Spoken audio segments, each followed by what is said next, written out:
How you feeling after that heartburn last night? Did you get some sleep after that one? No? Are you ready to do it again? We're here again, one more time. Late night. Lockdown Guardians. And Shane Bieber maybe coming back. How did he look in his first rehab start? We'll talk about it again on today's episode of Lockdown Guardians. You are Locked On Guardians, your daily podcast on the Cleveland Guardians, part of the Locked On Podcast Network, your team every day.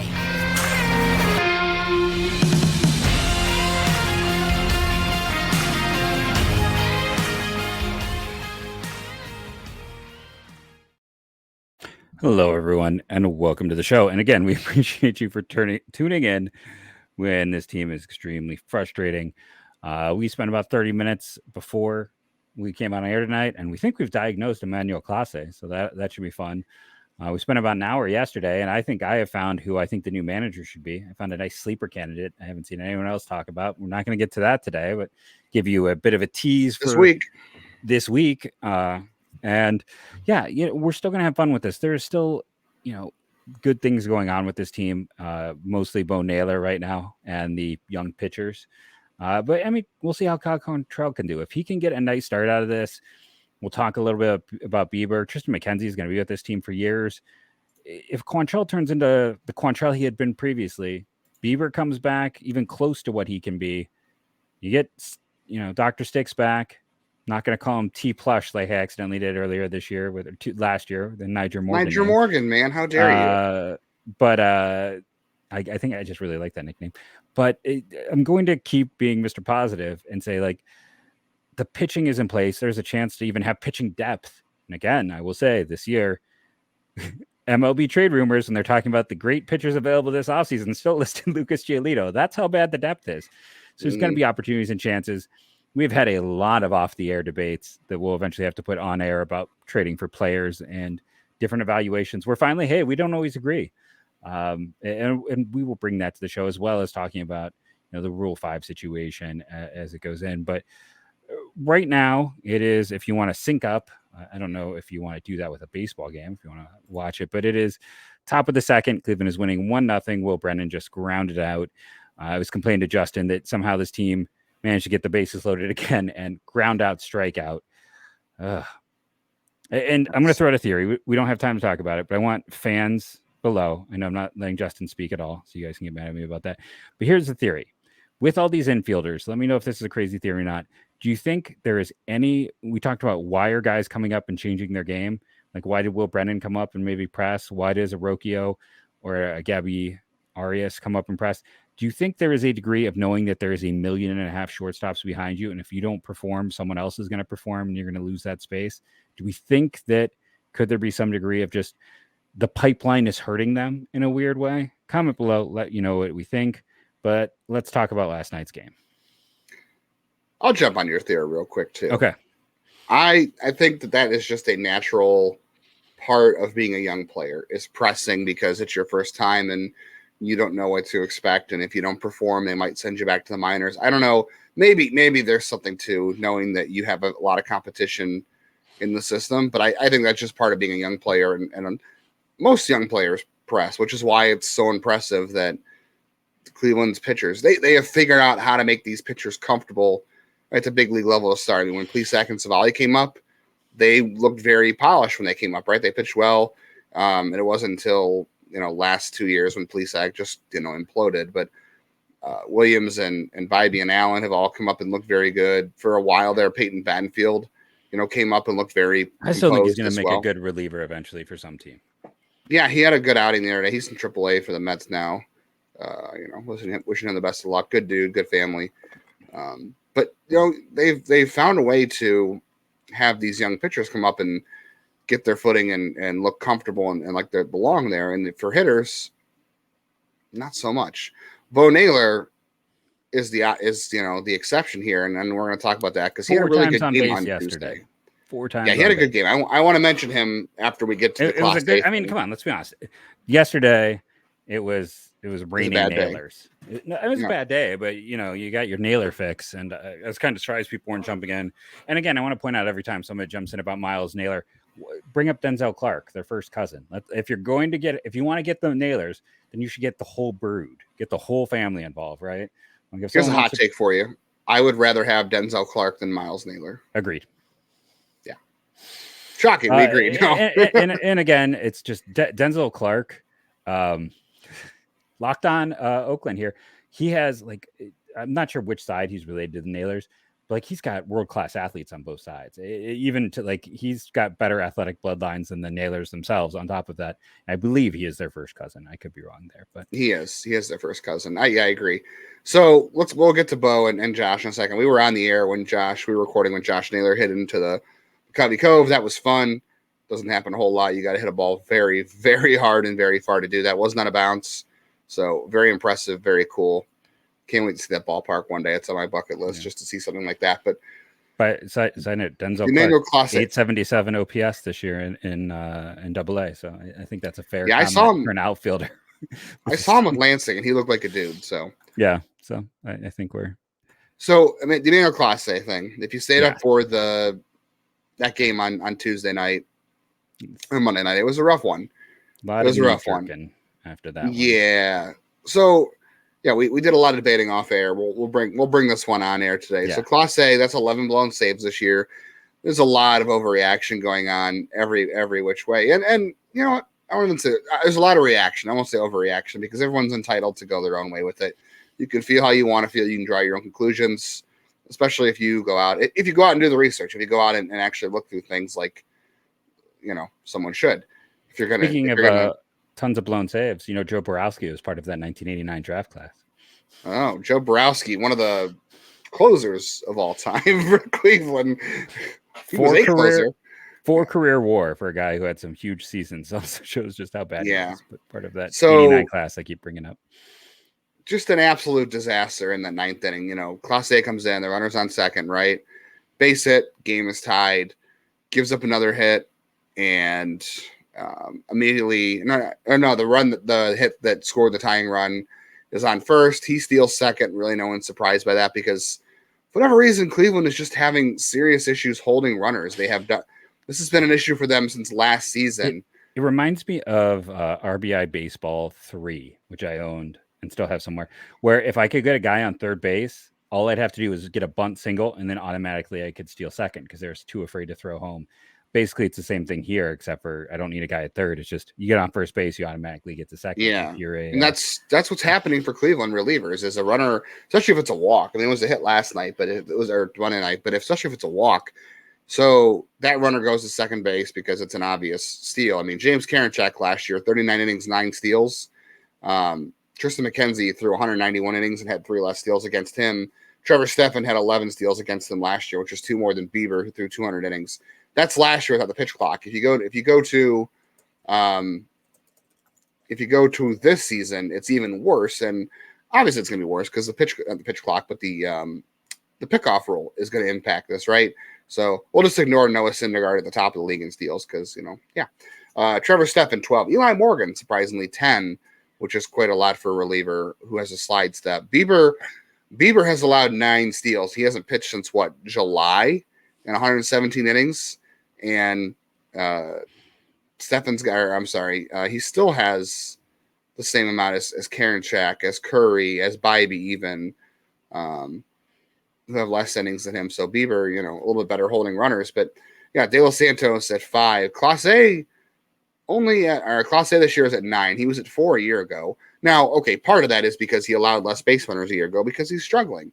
And the thing we looked at most was with Clase. Now, last night, here's the graphic from last night. So that runner gets on second base. If you watch the game, there's a balk call that put him at third base. I don't think it was a balk. To me, a balk is like what's a catch in the NFL. I feel like we have just lost control of what a balk is. No one knows what a balk is right now. It's pretty terrible. But the umpires who are umpiring Cleveland games seem to, because Tanner Bybee had 2 in 1 inning back to back, and now Clase did. I don't think he did, but again, I don't think anybody knows what a balk is. So that runner's on third base, and then Clase gets behind. Sorry. Maybe, yeah. No one knows why the chicken crossed the road. No, I don't know. Bok, but yeah, sorry. Oh, wow. I know sold your joke there. I'm a dad. What can I say? It was that. So that runner's on third base, and then he gets behind 2-0 to Lamont Wade Jr. And then he throws 2 meatballs down the middle. If you're watching on YouTube, we have the graphic up from Savant. He threw 2 2-0 cutters down the middle, and Lamont Wade, who has been a solid contributor for the Giants for a couple years now, just very solid, hits the ball back up the middle, game over, Giants win. So Clase has issues getting ahead of hitters, which has led to a lot of things.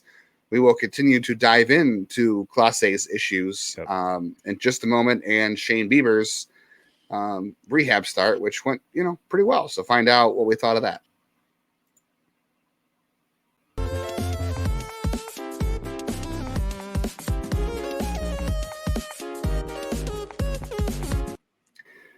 The NFL season is here. So get ready for all the action in week 2 coming up with incredible offers from FanDuel, America's #1 sportsbook right now. New customers can bet up to $500 and get $200 on bonus bets. Guaranteed, that's $200. And all customers who bet $5 will get $100 off NFL Sunday ticket from YouTube and YouTube TV. That is a good deal. Trust me, it's a good deal for what you pay for YouTube. And if you're going to watch every one of those games, I'm not watching NFL Sunday ticket, but if you're into that sort of thing, this is a good deal. Trust me. Now is the best time to join FanDuel. The app is easy to use, and you can bet on everything from spreads to player props and more. I would not bet the over on Aaron Rodgers touchdowns this year if I were you. Sad face for Jets fans. So visit FanDuel.com/lockdown and kick off the NFL season with an offer you won't want to miss. FanDuel, official partner of the NFL.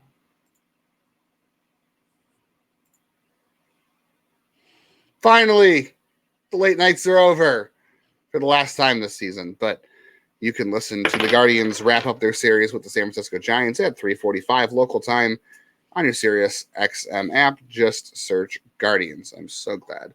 When I was in college and high school, getting up too early in high school, I love the West Coast road trips. And I'm a night owl now. I still stay up pretty late. Never liked them. Yeah, I used to like them. Never been a fan. And I'm still a late night person. That's just who I am. I'm a late night person. But God, even these late night games kill me. Even being a late night person. So I was looking at some data. So yes, obviously Emmanuel Clase is first in the league in blown saves. Tied at fourth, you have the other side of things, Kamel Davallo, whose name I'm butchering, and also Trevor Stephan. And for as much as we rail against this team and the hitting this year, they've blown 10 more saves than a year ago. And you go and you add 10 more wins onto this team, and just got half. It's all of a sudden they're what? You flip it and they're 78 and 67. I'd have to. I stopped scoreboard watching a while, or standing watch, because the season was done. But I put them in first. You flip those 10 games, the 10 more than a year ago, and they're in first. And let's be honest, when it comes to Class A, there is a degree of bad luck here that is occurring. They're the batted ball data.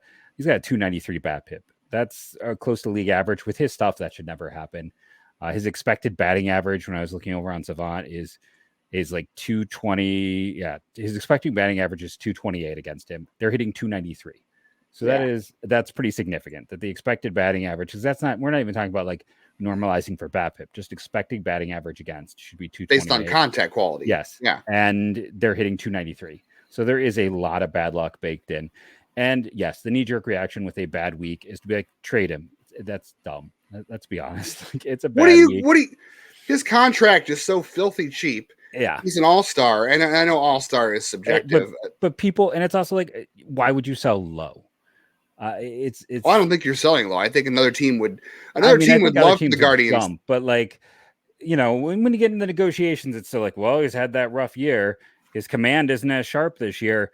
Terry Francona kills relievers. How do we know his arm isn't going to fall off?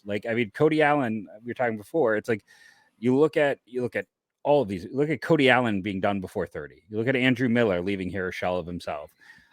He overuses the guys he trusts, and Clase is the guy he trusts. And Clase, when you go through the data, it's pretty obvious what the issue is. His first pitch strikes are down 10%. He's falling behind in the count.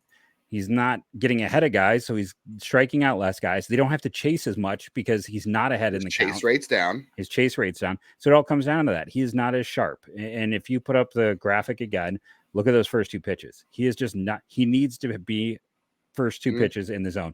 He's also using his slider about 7% less. And that's And due to getting behind because yes, he's he trying to can't throw the use it. cutter to get back in the count. And So when you're a 2-pitch reliever, I mean, most relievers, it is hard. I mean, Mariano Rivera obviously was a Hall of Famer for a reason. It is hard anymore to be a 2-pitch reliever. You almost need 3-pitch. Look at Trevor Stephan. Trevor Stephan has a 4-seamer and a slider. He developed the splitter. Look what happened. The splitter made his career take off. He went from being a guy in the pen who stuck for a year because he threw hard and had a decent. His slider was good, but the splitter made him a guy who got the contract he got as far as being a Rule 5 setup guy. You almost need 3 pitches anymore. Clase does not have 3 pitches. So if you get behind in the count like he has this year, like you said, the first pitch strike percentage is down almost 10%. Guess what? You're a hitter. I know the cutter's coming. I know how hard he throws it. I know what that cutter does. I'm going to sit on it. I'm not going to get the slider. Last year, the Guardians asked him to throw the slider more. They made it a point to do that. And he had a great season because he started throwing the slider more. So I don't know if he has to learn to maybe rely on it earlier in the count. I'd have to look more, detailed the pitch data for that kind of stuff. And I'm just not worried. Like I think we said it a couple episodes ago. We're not really worried about him. Like I know you're sitting there saying Tito does, ruin relievers, and he has a track record. There's no doubt about that. But if I'm another team and I'm like, the Guardians are interested in hearing offers on Clase, and then, the Guardians will listen to offers on anybody. What are you going to get? Like his contract is so dirt cheap, but I'm sorry, no team out there. If you're trading him, you're making part of your team that you need to be, that has not performed well this year. One, who are you replacing him with? B, you're not getting a major league this team's biggest need is a major league outfielder. And when these trades happen for relievers, it's always from a good team to a bad team, so they don't have to give up. Correct. To someone right away. And a team isn't going to trade you an everyday player. No, Tito uses Clase like an everyday player, so maybe he is. But you said it yesterday off. I don't know if it was off air or on air. There's an outfield problem in baseball. Like there are teams out there who have great outfields. Yeah, there are teams out there with great outfields, but just about every team this offseason is going to be looking to add an outfielder. Like that is where we are. Like due to injuries, due to developmental issues, just about every team in baseball is probably going to look to add an outfielder. It's a big issue across the game right now. And we just had a few years where top outfield prospects either took a long time, someone like Ian Happ, who essentially until he was 50 in the big leagues. I mean, there was talk of him getting DFA'd after year 3 or 4 at one point because maybe he made too much. I still regret so much that Jose Tena deal I proposed that the Cubs fans agreed with never happened. But I mean, here's the thing: Ian Happ would be walking at the end of this year if he was here anyway, so what's it matter? But it's one of those things. It's hard. It's hard to find outfield help. It is. The pitch clock is the other thing too with Clase too. We didn't talk about is that he was one of the slowest pitchers on the mound before the pitch clock. 0% fast pitches for his career. For those who don't know, a fast pitch is you throw it in under 15 seconds. So to get a pitch, he never did that before this year. He never had one in his career. And his tempo with runners on base, this is the big problem for him, is holding runners, right? Yeah. So his way of holding runners before was to just take forever. Yeah. So before the pitch clock, he was taking 25 to 30 seconds with the runner on base to throw the next pitch. Now he has to get it under 18 seconds, and he's at 17.6 this year. He's at the very top of the and he only has a few pitch clock violations, shockingly. Although Cleveland's bullpen leads the league in pitch clock violations with 22 among all bullpens, not all pitching staffs, but Clase used to take forever with runners on base. That was how he held runners.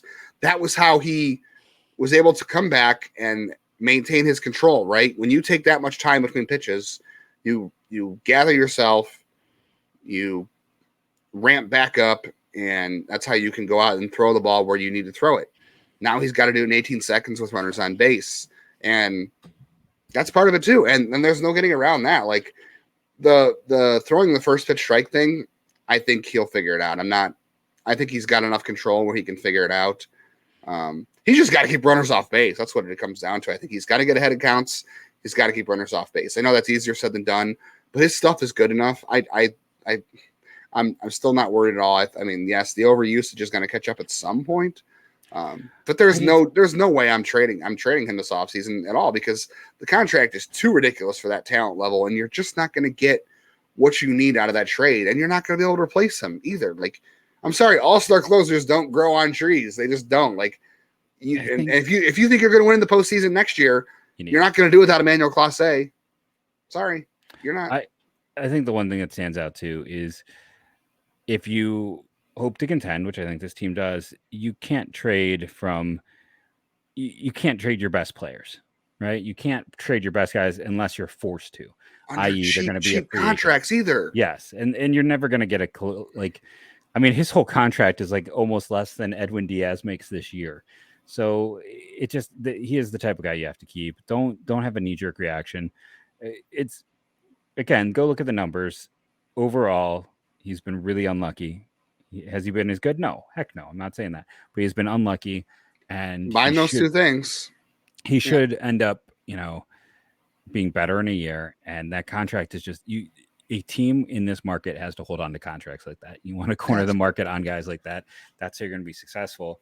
But I think when you look at overall, you're just hoping to ride it out. You're hoping this was some degree of bad luck. Again, Trevor Steffens also had his issues this year. And you're hoping that in a year that somebody like, I almost said Tim Cate. That's not it. Cade Smith. Get old Tim Cate, UConn lefty. But Cade Smith or Franco Alaman in a year, or maybe some additional depth answers for this team. And personally, I hope the pen finishes strong because I do believe in those two young guys. I mean, you and I both heard this team needs bullpen reinforcements. They can't trade relievers; they need more relievers. Yeah, but you and I both heard at the deadline they were close to trading Enyo.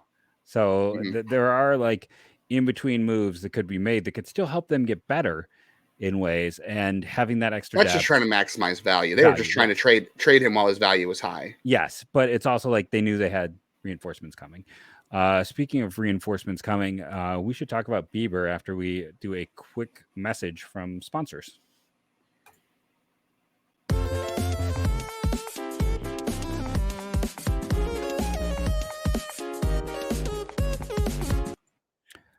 So if you know me, you've been a long time, you're one of our everydayers out there, like Bruce, who left 8 comments. Thank you, Bruce.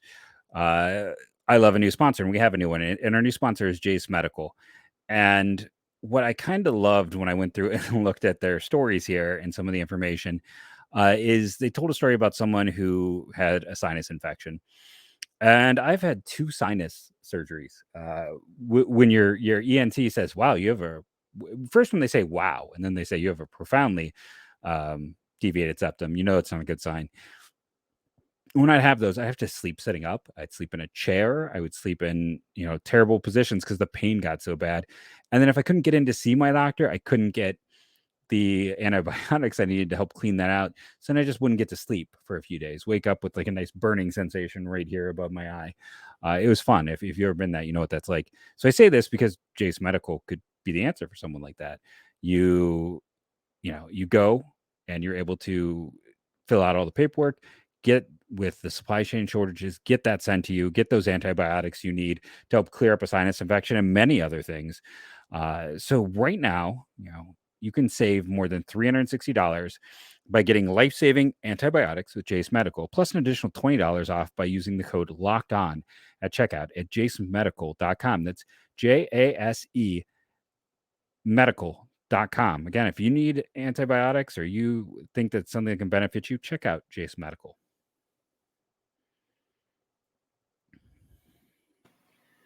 $3:45. So as you're wrapping up your workday, the Guardians will be starting their final game in San Francisco. You can listen while you work on your SiriusXM app. Just search Guardians on the app.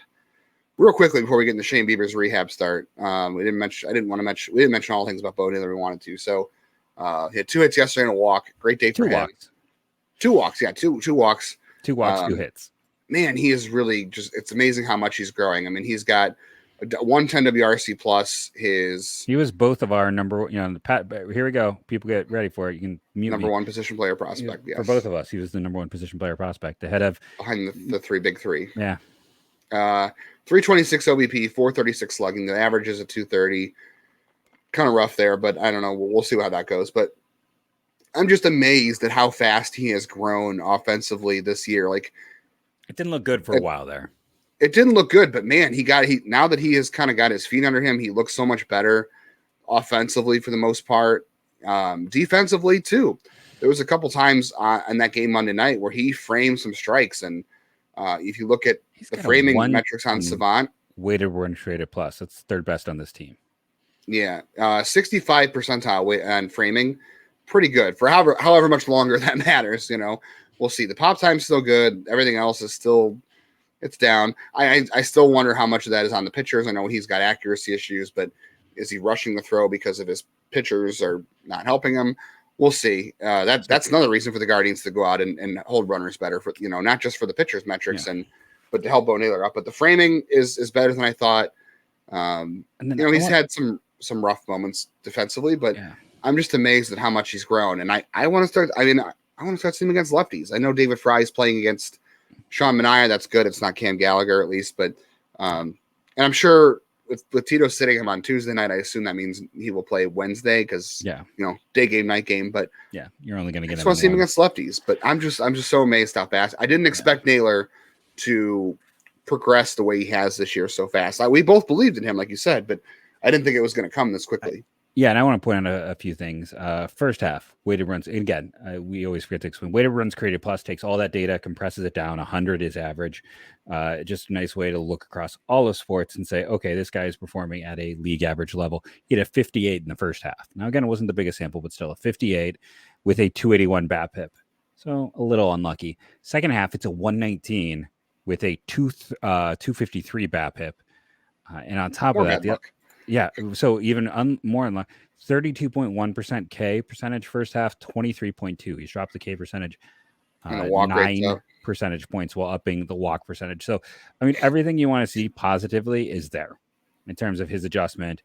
And again, the fact that he has a bad BAPIP is a very positive sign that he can continue.